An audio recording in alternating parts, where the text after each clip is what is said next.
The views expressed and the opinions given by the individual host, guest, random reptoid, or chupacabra may not necessarily reflect those of AM 950 Radio, its affiliates, or its sponsors. Now, it's time to step into the unknown.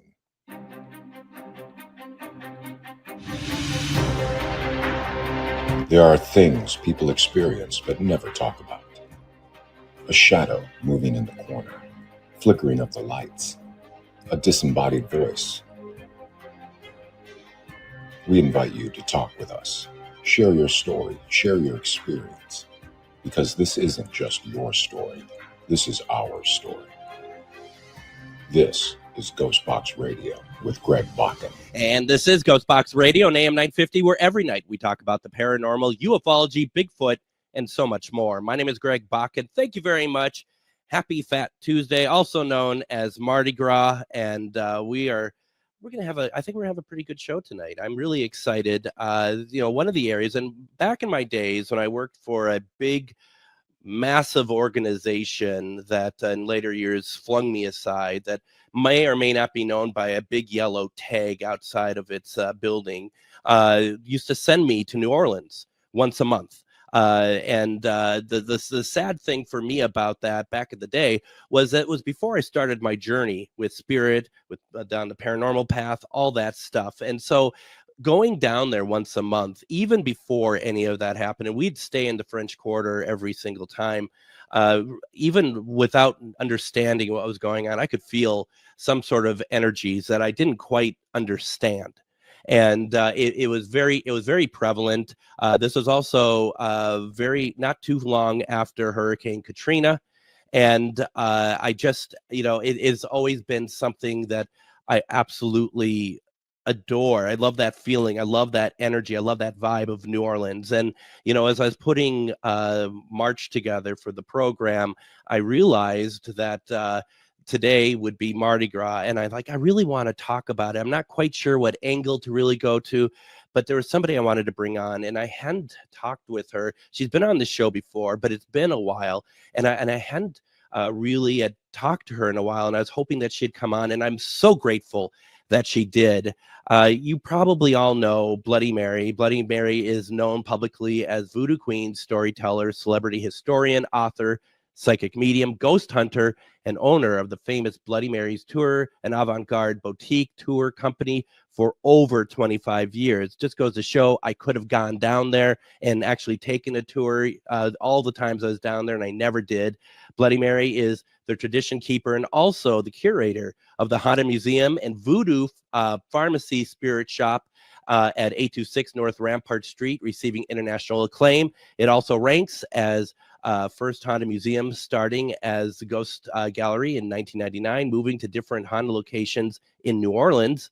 And one of the things that I saw on her website from Southern Woman magazine was born and raised as Delta Babe and grown to become known as the culture diva, the ultimate insider, and specifically the poet princess of spirit of New Orleans.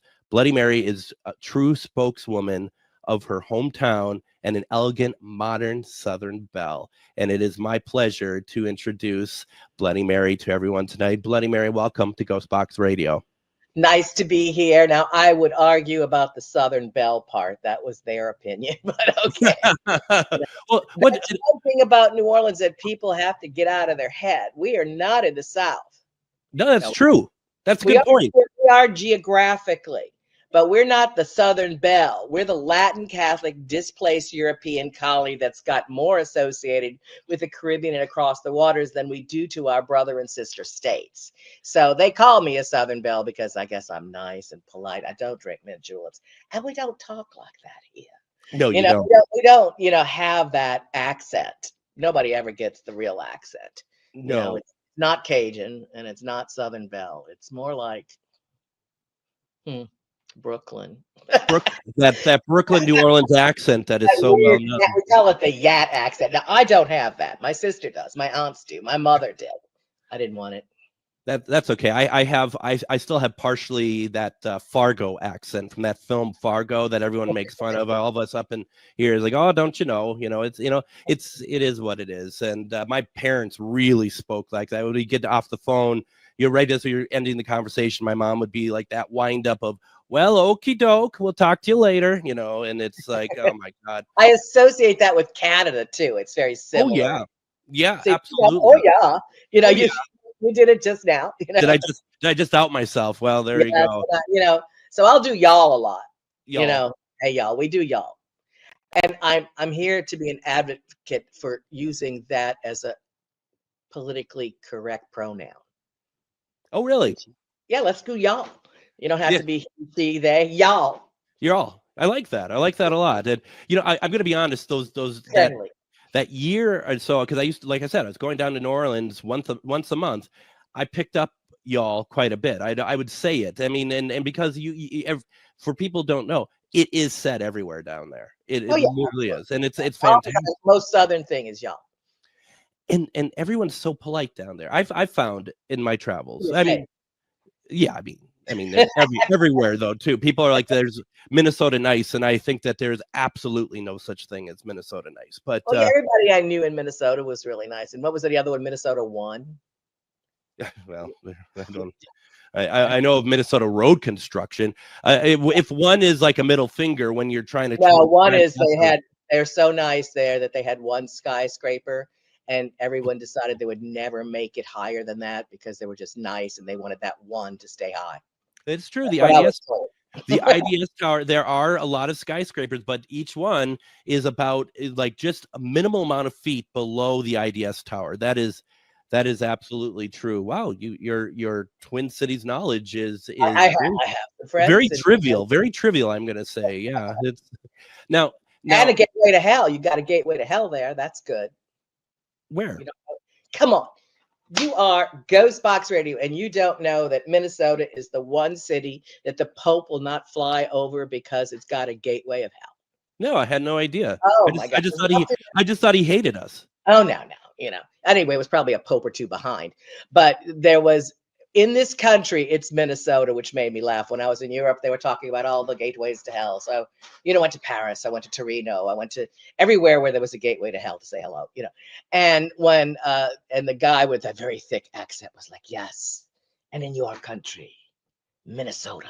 And I started to laugh because I thought they'd say Vegas, New York, Sure. Even New Orleans, but no, Minnesota. I'm not going to argue. I'm not going to argue that point. I've lived here my whole life. I could see hellish things all the time here.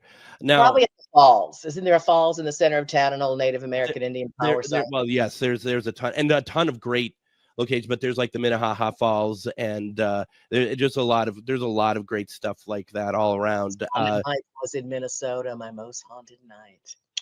Where were you in Minnesota for that? I was in all places of what I would make fun of all the time. I was in a cabin in the woods. Oh, that sounds awesome. And it was a nonstop, like not just one incident, 3 or 4 different incidents of other creatures as well as ghosts. So it was quite interesting. But anyway, we're in the middle of Mardi Gras now. But see, I went up there to trace the headwaters in Minnesota down to here because I'm also a Mama Isi, Voodoo Queen in New Orleans, Voodoo Mambo in Haitian Voodoo, a Mama Isi of the river. So I was bringing her things from here that she gifted us and wanted to go up there. So it was a day of ritual at the Lake Itasca, I believe. Okay. And it followed me home. Did it? Yeah. That's how it works. Now, okay, so we're talking about a lot of different things here. None of it which we said we're going to talk about. So we're going to get to Mardi Gras here. Yeah, we're gonna, whatever. But I am curious about the other entities that were in the Cabin of the Woods, because that's a relatively new area for me in my journey. That's beyond spirit. We're talking more of like forest people, and talking about possible alien and stuff like that. And these are new avenues for me. I don't do the alien stuff that much, but everything else. No, and I think some of us have learned when you do alien stuff that you got to be careful for what you wish for, because it's going to come true. But that we'll talk about that some other time. I say interdimensional. Because they could fit into that category as well.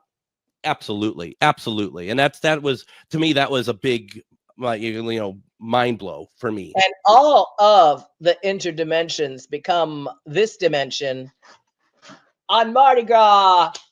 There, Look see at how I you. wrapped it back You're around to where we're you're a supposed better to host than I am. I mean, and that I don't think anyone's going to argue that. But I mean, good day. Whenever there's a big day and a holiday and people get together, there's revelry and noise and energy and food and drunkenness and debauchery, which we have all the time.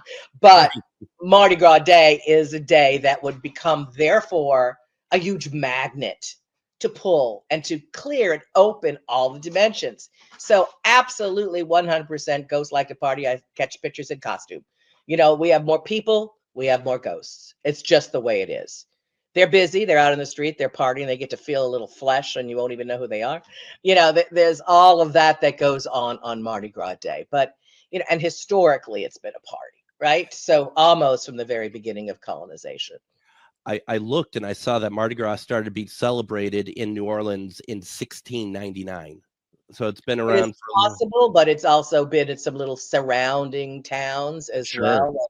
Some I say bet. even before, but it wasn't as big and crazy and parade-like Yeah, yeah. as it is now. But, Fat Tuesday is the day before Ash Wednesday.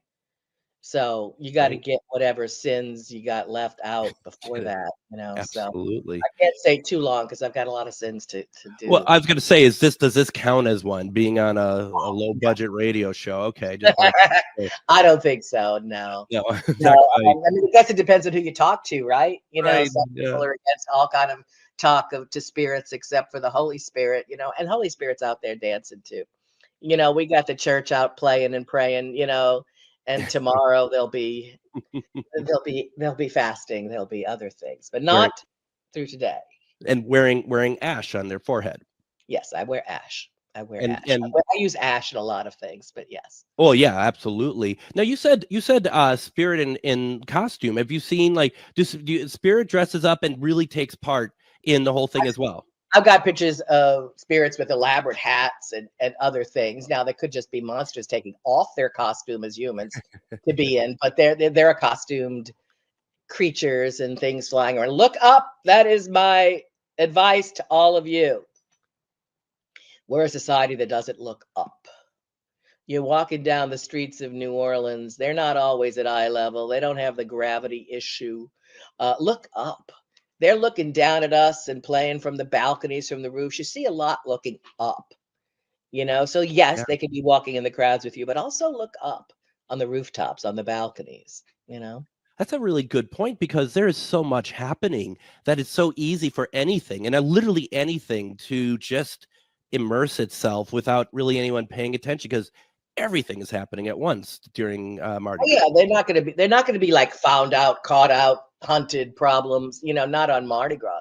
There's so many people, and the energy is so intense that it is indeed a magnet. Mhm. Plus, you have to realize where we are. We're a port town, things come in all the time, and we always have been. So this is a historic day of Yeah. energy, high energy.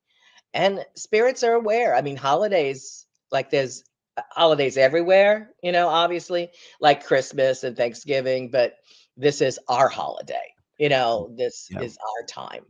And leading up to it, so it starts on January 6th officially. That's right. Now, that is Little Christmas, that is Joan of Arc's Day. We're named after the Maid of Orleans, New Orleans. There's all sorts of connections. So there's a little parade starting and parties starting from January 6th, ending when the sun goes down. Nobody knows that. It's not Mardi Gras night, it's Mardi Gras Day. Get up before the sun rises. You have to also realize those are the times for the spirits, not just at night. Yeah. Those betwixt and between times, dawn, noon, dusk. So, you're supposed to get up at dawn. I mean, not everybody does. You're supposed to get up and get out and start early. And that's when some of our unique cultural things of New Orleans happen, like the Mardi Gras Indians and the Skull and Bones gang. And a few people start marching tours. And a lot of them dress up like the dead at that time and wander through. So I'm disappointed I'm not there to enjoy this and only be able to hear about it. But it just sounds so much fun. The horses got with the cops upon them like the apocalypse. They come riding down Bourbon Street to clear it away at dusk. Now, a long time, not even that long ago, you had to listen. You were kicked out if you were found on the streets. Now people might hide in the bars, but it's not a big crazy party on the street at night like it usually is. They really want you gone. They want you out of the street. And that's religious because that's the sun goes down and it is, Ash Wednesday. It is Lent. Right. Well, here's the okay. It is that it. Do they stop? Because up until before we started doing this recording, I had no idea that Mardi Gras ends at dusk, and that makes sense when it gets dark officially. When it gets dark, Mm-hmm. is that a respect factor, or is that also like because the next day is Ash Wednesday, you need to get over your hangover or whatever else you have going on? No, I don't think it's to get over your hangover. It's a religious thing that when the day ends, it's the next day. So a lot of the holy days are started to be served on the day before, on the eve. Mm-hmm. So it starts on the eve, which is when the sun goes down. As it is. Absolutely. No more drinking, no more carnival, farewell to the flesh. No eating meat and all those things. No drinking, no swearing. I'll try. No guarantees. Why don't we go ahead and do this? I want to take our first break. When we come back, we're going to continue our conversation with Bloody Mary. We're going to talk more about Mardi Gras. We're going to talk about New Orleans. We're going to talk about how fantastic it is, and we're talking about spirits. Everything coming up here. You're listening to GhostBox Radio on AM 950. Go to the bathroom. Greg Bakun here. I love historic tours of Minneapolis and seeing everything it has to offer. But if you know me, I like to include a little spooky in my tours, which is why I found the perfect combination. Minneapolis Trolley Tours does this amazing candlelight ghost tour that you have to check out. It's an extremely immersive experience. It's a trolley trip that starts out at a haunted mansion, traveling around Minneapolis locations exposing ghost stories that the public and business owners would rather left untold. Then a tour of the aforementioned haunted mansion where ghosts of past residents from the 1800s reside, plus a lot of surprises to discover. Next, experience Gertrude's After Hours. Did I mention Gertrude is the mansion's most famous ghost? Maybe she'll show up. And you finish up the tour at Gertrude's Lounge in the haunted basement of the mansion with refreshments and Q&A. The trolleys are climate controlled and the mansion is restored to perfection. Check out MinneapolisTrolleyTours.com for more information. Greg Bakun here. I've told you about the out-of-the-world roast beef sandwiches at Maverick's Real Roast Beef, but I haven't told you about their Philly steak sandwiches, turkey bacon avocado sandwich, BLT, crispy chicken, fish sandwiches, brisket, or pulled pork. Okay, you get the idea. They make a lot of delicious food to the same standard as their famous roast beef sandwiches, and now I'm starving. I'm going to go to Maverick's Real Roast Beef off Lexington and Roseville, and you need to go too. Check out their menu at mavericksbeef.com. What you wear is important. It should be fun, creative, and expressive of your own personality. At Grady Gear Company, we believe that clothing is more than just fabric and threads. It's a form of self-expression and a way to stand out from the crowd. Grady Gear is more than just a clothing brand. We're a community. We're here to inspire and motivate you to embrace your true self. We are a locally owned small business who do custom clothing orders too. Find us at GradyGearCompany.com. Have you ever met someone who not only can help you on a deep spiritual level, but also potentially change your life? Refined Divine is an extremely gifted psychic medium who travels the nation and lives right here in the Midwest. And she offers mediumship, mentorship, house and business parties, energy healing, palm readings, and so much more. Refined Divine has helped thousands, and she can help you. Hi, this is Psychic Medium Deb. I cannot wait to hear from you. You can go to refineddivinepsychic.com. And welcome back to GhostBox Radio and AM 950. My name is Greg Bakun. Thank you very much for joining us on Mardi Gras. Well, Mardi Gras Day is over. Let's just say that at this point. What do we got there, Bloody Mary? I got my Mardi Gras cup. I thought I'd toast you with it when I went and got water. They throw these cups out and you catch them and people use them all year long. So this is for the parade of Endymion, which was last Saturday. Okay. And that's the last one that's in the middle of the neighborhoods. In fact, right outside my door, people are crazy parked. It's gridlock for 10 hours. Oh, So that's God. the non-fun part of Mardi Gras. The traffic, the issues, the stress, the people, there's a lot of that for people that live here.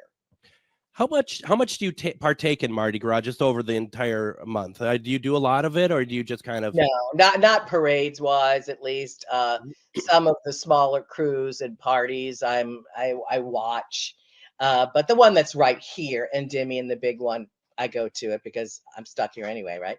But I've been doing parades my whole life.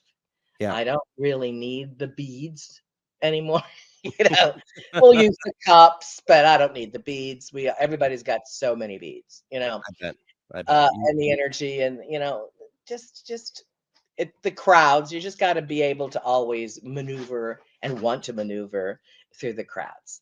So the dog parade, which was canceled last week because of storms, there's a great dog parade every year called Barkus. And they dress up all the dogs and they on little tiny floats, and it's directly in front of my haunted museum. A few of them are directly in front there. So then we could have a party open up in the courtyard and things. So that's fun. But I got the lazy man thing going on about not even going to drive through the crowds to try to find uptown parking and things. No. But the little ones I do. The little ones we love. The locals love them. And I do want to just remind folks that as Bloody Mary's talking about the museum, the tours, I do ask you to go check out Bloody Mary, BloodyMarysTour.com. That's BloodyMarysTours.com. There, or Bloody Mary New Orleans. That's easy to remember. BloodyMaryNewOrleans.com will get you there too. You know what? It doesn't show up that way when I keep searching for you, though. No, it won't. But it is a redirect. All right. And easier to remember. So it's BloodyMaryNewOrleans.com. Did I hear that right? Okay, BloodyMarysNewOrleans.com. Go there. There's a lot of information on here about, and you do a lot of stuff. That's why I'm so impressed that you were able to carve time for me, because I know you're so busy and you have all the tours. You're doing readings, you're doing weddings, you're doing all sorts of things. So I'm doing more focused, private, custom things these days than every day. So this is my day off. All right. Oh. I do Thursday through Sunday, and I start tonight at 9:30 to midnight. Wow. So yeah, because you're it depends on the day. Each day I start different. Sometimes on the weekends it's Sunday. I'm not doing anything tonight. I got that wrong. Mardi Gras, I don't do anything. Right. No, that makes a lot of sense. So much money. So the space you're in right now, the room we're looking at, and then you had showed me a doll earlier. What's your doll there? That's my Marie Laveau doll. She goes and does rituals with me and drops spells and things. So she dances with me. She helps me stop hurricanes. She's a guardian. She's a vessel for Marie Laveau. And I have seen her spirit jump in and get out of here. So this is a doll, a ritual doll, you might say. Sure. So she's also haunted, but she's more of a ritual doll. So I have voodoo dolls that I make that house spirits. I have haunted dolls that I have all over the museum and sell. I have a lot of Raggedy Ann dolls, but this is my Marie Laveau doll. So she's my home. This is my home temple. This is my main cabildo, which is a Spanish word for house. This is my house in Voodoo, my main temple room that we're in at my own personal haunted house, which is in the registry of America's Haunted Houses. So I am living in a haunted house as well as have a haunted museum that's actually haunted. And recently, last year and a half, I've also leased out Marie Laveau's old house so that I can. Now, in case you don't know, she was the historic voodoo queen in New Orleans, known more or less as the Popess of voodoo and like a patron saint over New Orleans. And in voodoo herself, she's known like Aloha, which is a intermediary spirit. But Marie Laveau's house, which is also known as being haunted, is where I'm writing a book about the New Orleans magic and spirit world. And I'm hoping to channel her energies enough to get her words in there too. But this is my home version. Which is beautiful, first of all. And I love it. You know, when you're talking about all this stuff, I'm kind of like, why am I not living in New Orleans? And I remember feeling that at the time, just because everybody says that. Everybody, I'm going to move there. Well, I'm not going to say that. I mean, I'm asking why don't I? But I know why I don't, because I'm lazy to start with. You know, I mean, I'm not gonna sugarcoat it. But you know, what I remember the most though is that vibe, just a vibe of friendly people. I know all places don't always have friendly people, but it was a very chill vibe is what I really got from New Orleans, which I loved a lot. I guess it depends on what you do. You know, it can be very competitive. Everybody runs down here because they want to tap in on its reputation for being magical, haunted, witchy, all of those things that the media helps feed. You know, and so it's not an easy town to make it in. I've watched a lot of people come and crash and burn real quick, you know, but once you embrace it and pay attention, you know, the whole new worlds will open up, literally. So, you know, one other question I was asking, I know my listeners are going to be like, oh, you really don't know this. And you'd be surprised with what I don't know. You had mentioned it earlier, and I wanted to ask you what it is. What is a crew? A crew? It's a group of people. I mean, what's that? Well, I mean, a crew could be my paranormal group. A crew is KREWE. It's the same thing as CREW. But many of the Mardi Gras groups are crews. Okay, so it's the crew of Orpheus, the crew of Endymion, the crew of this, the crew of that. And if you're a member of the crew, once a year they usually have a parade, but they'll have a ball, and they'll have other parties and meetings, and it can be political. You know, I've been in a crew like that, but I say I have my own crew in voodoo and in paranormal too. So the word's used here, just like when we have a festival, it's a fete, you know, because it's kind of a leftover French word. So crew with a K. But a lot of Mardi Gras, they're crews. So they're clubs that you're a part of, and then you can ride or not ride, you know, once a year. And I had seen it doing some research on Mardi Gras, and especially that it sounded like back, especially up until like the end of the 90s or something. I might get my dates wrong. That some of there was a lot of crews, or at least one in particular, that would like to keep its member list private. And there was new laws that were trying to be put forward to be able to know who's on a crew that's taking part in Mardi Gras. Something like that with the parade. A race issue? It was a race issue. Yeah, it was to see that there was from what I understood, how that broke down in its membership, I guess. And it actually sounded like some of these crews backed away completely from taking part in parades for Mardi Gras because they were private, secret like societies or crews, and they didn't want to put that out there, I guess. Well, I mean, they wouldn't go under the real true definition of a secret society, and nobody likes that term anyway. It's a society with secrets, but it's a club, and members of the club are privy to the information, you know.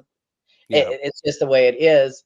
But there was one, I guess I don't remember it in the 90s, but there was a one crew that maybe would not let someone African in, but then there was the African group at one point that didn't want white people either, and they fought for those rights. Now it's kind of either way, but there was some, you know, butting heads for a little while there.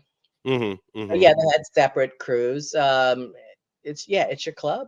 It's, you know, I don't know what the club membership laws are now, but I wouldn't have thought it was the 90s as much as more segregation in like the 70s, you know. But no, I don't quite remember from my. There's a little bit of snobbishness going on too. That even it wasn't really necessarily race. If you weren't, you know, in their little clique, you couldn't get in. So just like any club, they don't want everybody, you know. I guess it was in 1991, the New Orleans City Council passed an ordinance that required social organizations, including Mardi Gras crews, to certify publicly that they did not discriminate on the basis of race, religion, gender, or sexual orientation to obtain parade permits and other public licenses. So that's what that was. Yeah, but they still, I mean, I had trouble with a crew that thought they were supposed to be all artsy, but that was too much for them. So I don't think it had to do with my race or my religion. Maybe it had to do with my religion, but they do.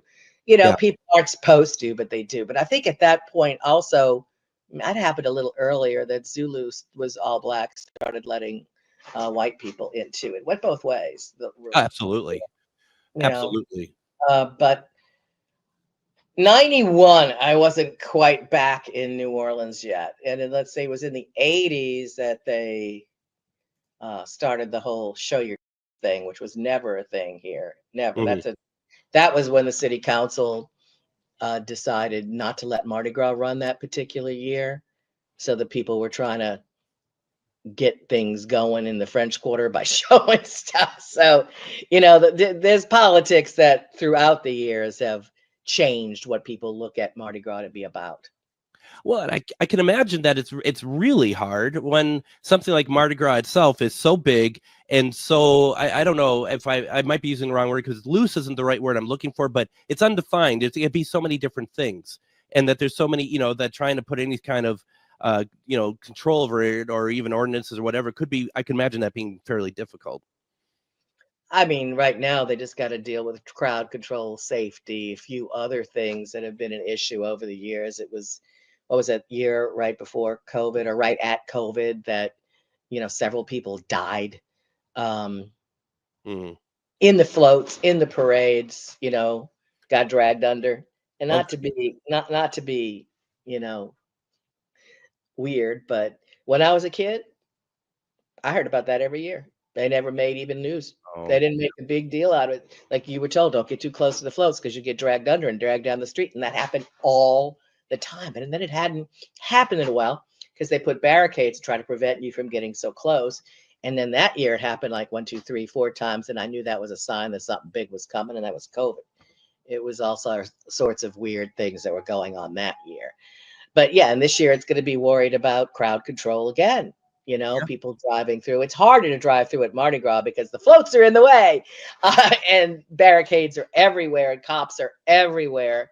But crowd control and safety is probably priority on the mind. Like they did some insane things at Super Bowl, the way they blocked off the city and stuff.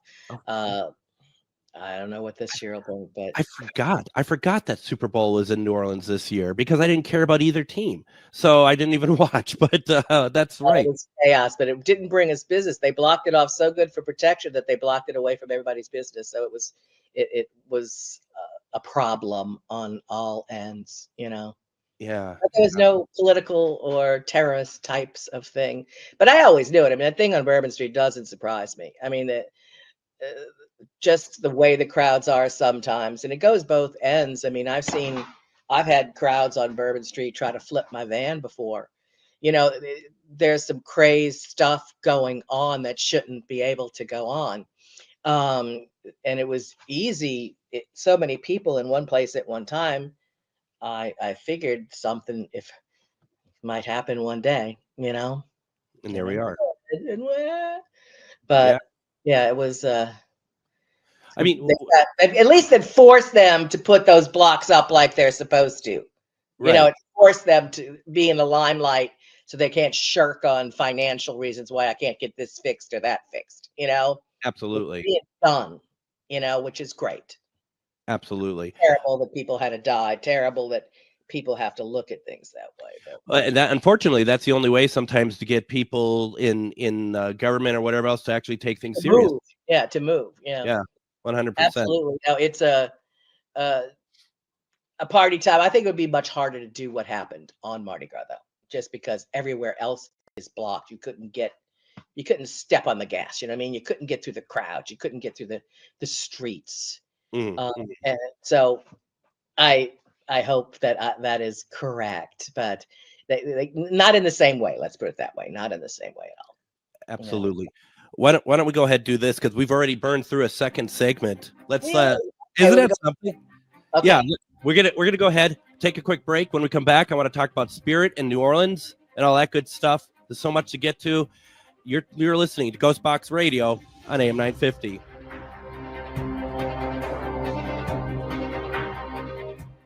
Greg Bakun here. I love historic tours of Minneapolis and seeing everything it has to offer. But if you know me, I like to include a little spooky in my tours, which is why I found the perfect combination. Minneapolis Trolley Tours does this amazing candlelight ghost tour that you have to check out. It's an extremely immersive experience. It's a trolley trip that starts out at a haunted mansion, traveling around Minneapolis locations exposing ghost stories that the public and business owners would rather left untold. Then a tour of the aforementioned haunted mansion where ghosts of past residents from the 1800s reside, plus a lot of surprises to discover. Next, experience Gertrude's After Hours. Did I mention Gertrude is the mansion's most famous ghost? Maybe she'll show up. And you finish up the tour at Gertrude's Lounge in the haunted basement of the mansion with refreshments and Q&A. The trolleys are climate controlled and the mansion is restored to perfection. Check out MinneapolisTrolleyTours.com for more information. Greg Bakun here. I've told you about the out-of-the-world roast beef sandwiches at Maverick's Real Roast Beef, but I haven't told you about their Philly steak sandwiches, turkey bacon avocado sandwich, BLT, crispy chicken, fish sandwiches, brisket, or pulled pork. Okay, you get the idea. They make a lot of delicious food to the same standard as their famous roast beef sandwiches, and now I'm starving. I'm going to go to Maverick's Real Roast Beef off Lexington and Roseville, and you need to go too. Check out their menu at mavericksbeef.com. What you wear is important. It should be fun, creative, and expressive of your own personality. At Grady Gear Company, we believe that clothing is more than just fabric and threads. It's a form of self-expression and a way to stand out from the crowd. Grady Gear is more than just a clothing brand. We're a community. We're here to inspire and motivate you to embrace your true self. We are a locally owned small business who do custom clothing orders too. Find us at GradyGearCompany.com. Have you ever met someone who not only can help you on a deep spiritual level, but also potentially change your life? Refined Divine is an extremely gifted psychic medium who travels the nation and lives right here in the Midwest. And she offers mediumship, mentorship, house and business parties, energy healing, palm readings, and so much more. Refined Divine has helped thousands, and she can help you. Hi, this is Psychic Medium Deb. I cannot wait to hear from you. You can go to refineddivinepsychic.com.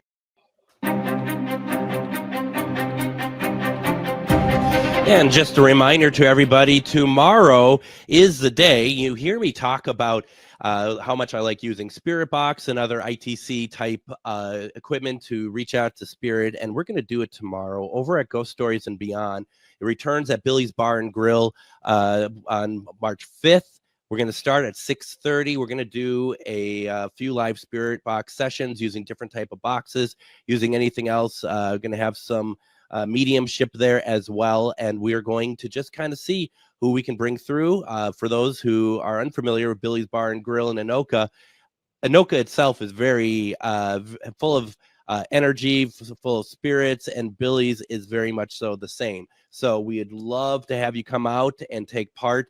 $10 a person to get in. It does not include food or drink. But the good news with that is every Wednesday is half price burger night. So you get half price burger and maybe a loved one's going to come through to say hello. So Ghost Stories and Beyond on Wednesday, March 5th, starts at 6:30 p.m. in the basement. Come on out and definitely take part in it. We are talking with Bloody Mary in New Orleans. I'm not in New Orleans, but she is. And she does tours. She does seance. She has a voodoo shop. All sorts of amazing things. You need to go to BloodyMariesNewOrleans.com or BloodyMariesTours.com as well. And I'll put those in the links in our description so that you can go see what she's doing there. And we're talking about Mardi Gras. We're talking about New Orleans. We're talking about all sorts of things. And, you know, one thing that you piqued my interest during the break was you had mentioned about what happens with other religions during Mardi Gras. So what is that about? Well, I also, what you reminded me about on the break was I have a new GhostBox app so that I'm a part of. So it's called Spirit Phone Innovation. And I'm putting it on back here because it won't record what we say as it captures EVP. It'll only go to the ghost frequency below human hearing. So it's sitting. We'll see what it has to say about religion. It's called Spirit Phone Innovation. as like spy, but you have to look it up under Spirit Phone Innovations Inc. And it will do EVP sessions that use a little bit of AI. It has no vocabulary in it, but you get words and information. So it's on in the background now to see Awesome. what it has to say to us. So Is it available? Is it available for mere mortals like myself if I want yes, to check it it is. out? Well, it's just got some new things updated. It's got all kind of things developing. So Spirit Phone Innovations, and I'm Bloody Mary New Orleans. We're all part of it. We did the grand opening party to announce it in November, and it's growing and growing. So anyway, I just wanted to mention that because you were mentioning the Spirit Box party. So yeah, definitely do that. And as far as religions is concerned, two things that happen every year. Busloads of born-again Christians who are rather angry with signs going up and down Bourbon Street saying how everyone's going to burn in hell. Okay. Some particular churches actually rent a bus and ship all these people down here. Hell of a church. They send you to Mardi Gras, but they're always causing fights. So there's that. And then they're there Ash Wednesday. One of my favorite things that happened. I got up to get ashes, and yes, voodoo priestesses do get ashes, and do ghost hunts too. So I got up to get my ashes, and outside, all those guys were screaming and hollering that anybody that went into the church was going to go to hell, because they're not against just Mardi Gras, but they're against the Catholic Church too. Yeah. So the Catholic, and they were big with their big bellowing, loudspeakers and this and that. And I thought it was really cool because the Catholic Church went and hired like 10 bagpipers, so that they would have this war of bagpipers versus the born again, and that's how they handled it. So that was my little take on that. Not everyone believes that you should, get rid of your sins on one day and come back, but that's just part of it. So yeah, it is religious in one way. It is an excuse for a party another. Of course, it was done all through Europe, Latin Catholic Europe. In Venice was very big with Carnival.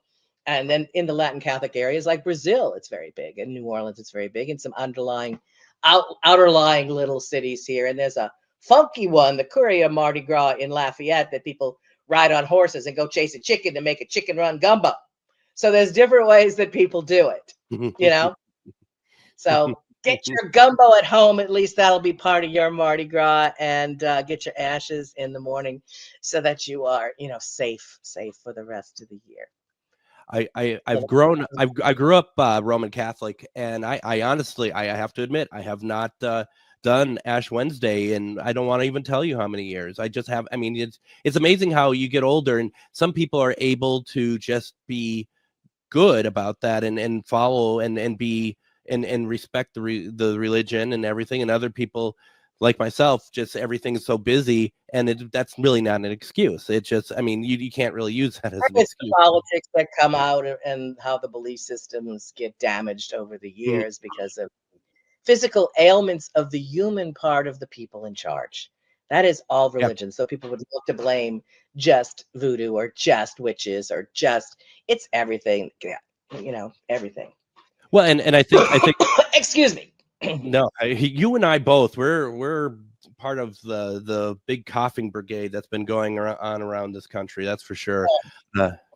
I mean, I also think too, I remember being younger, being told that, being Catholic, that back in the day, every Friday was a meatless Friday. Now it's, just during Lent. And it's just like that whole thing of like, I've always taken it as like a lot of religions seem to soften because they don't want to lose people. I don't know if that's the reason, but that's certainly part of it. They want a congregation that's strong, and they don't want to, moralities. But it's to clear you, and it's a good thing for the world too to not eat as much meat. To have every Friday or to have once a week would have been still good on everything, but once a year, hey, I guess that works too. I have this thing every Friday called Chicken Wing Friday, so that's tough. I'm just going to be honest. That's tough stuff you're asking for. So, okay. So we have about what's that? I said I feed my ghosts. What do you feed your ghosts? Meals, food, candy, depends on what's going on. We toast to them. We give them energy before we invite them in. I have a friendly approach which mixes old school with new school, that I call Voodoo Paranormal. But we light the candles, we give an offering, we ask them their opinion, we tell them what's going on. I'm trying to see if we got anything going on. Up, I pushed the button. On my EVPs there. So we're not alone. In Voodoo and some older religions, there's a lot about feeding and partying, if you will, breaking bread with the dead. And Carnival is definitely one of those times to hold up your goblet, and share in the Bacchanalian and older pagan, I suppose, ceremonies that were blended into the Catholic calendar, that has a little bit to do with all of this. And yeah, it's a veil thin time too, so might as well party with them. Absolutely. And I think that's so good. I teach a class with my friend Shar, and a paranormal class. And that's one of the things we were just talking about in class the other night here about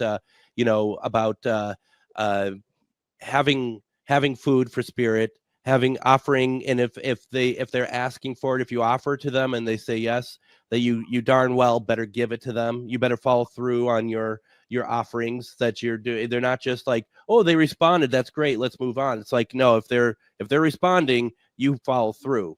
That's just how it works. I bring it before they ask. I don't wait. You start with a meal or something. Well, the meals with a toast, with an asking permission, with putting something out, whether it's a shot, whether, depending on the holiday, but yes, definitely give them something that they know. It's for the socialization part of it more than it is for trying to get them drunk.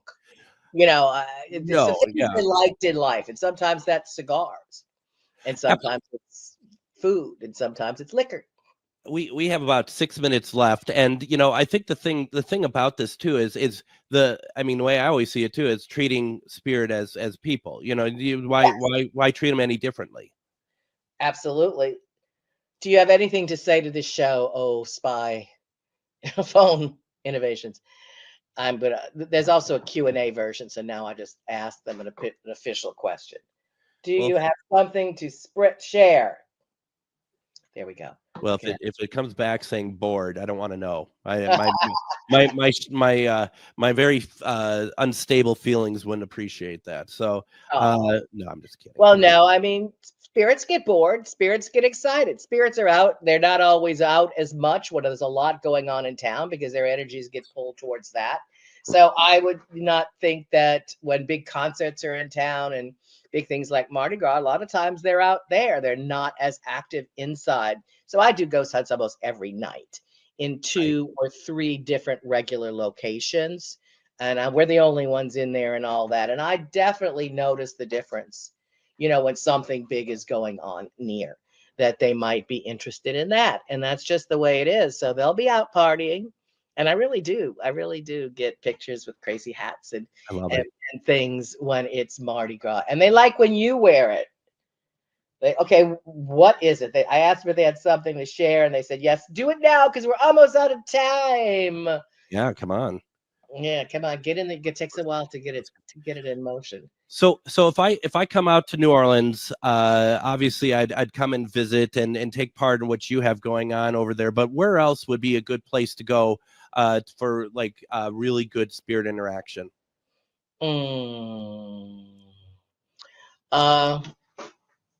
The river, out by the park, places where people gather. I like a lot of nature areas, and I bring people there too. The graveyards, obviously. Yeah. I do a lot of cemetery. I've done the original cemetery ghost hunt tour 30 something years ago. I started that, and away from the maddening crowds, though there's no away from it when it's Mardi Gras. At other times, I find that you have more reaction, or you can connect better when it's quieter, when you're not as physically pulled to do this or to do that. And when there's so many people around, you can't hear yourself think. So quiet places like the graveyards and things like that. Oh, they said they want to spread and share pain. We don't want your pain. You want to share, and that's I said, is there anything you have to share? And they said, pain. I was like, no, we don't want to share that. So they're going to share out this radio show. That's We fantastic. do wish that you feel better if you have pain, if that's what you're trying to say. We pray so that you are more comfortable in your transitions. So you never know. I mean, sometimes everybody freaks out when it says help, and it is like, help who? Do you want to help me or you want me to help you? Be specific.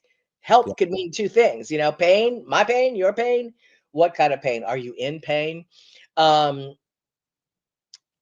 It's interesting. That's actually interesting. I don't know if I've really ever thought about the fact that, I always feel like that spirit, just because, you get in the silo, right? I always think of spirit being more reactionary than proactionary. So, it's like, when they're like, help, maybe they're like, I think you need help, Greg.